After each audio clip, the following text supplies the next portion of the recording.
E cambio de volumen de BBP que nós miramos para 2019 está 6,3% na 2019 comparado com 2018. Uma subida, vou dizer que a economia cresce de ano a ano.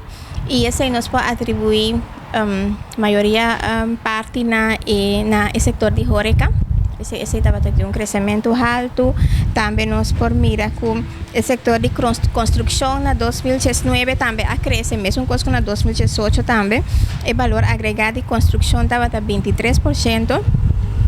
Também nós temos o setor de comércio, por exemplo, supermercado, também está tendo bom resultado com valor agregado de 10%.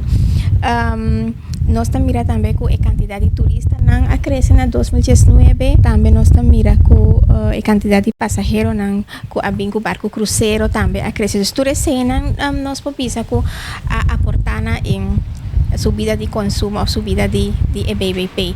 A população também cresce na 2019, de ser mais demanda de produtos e serviços também.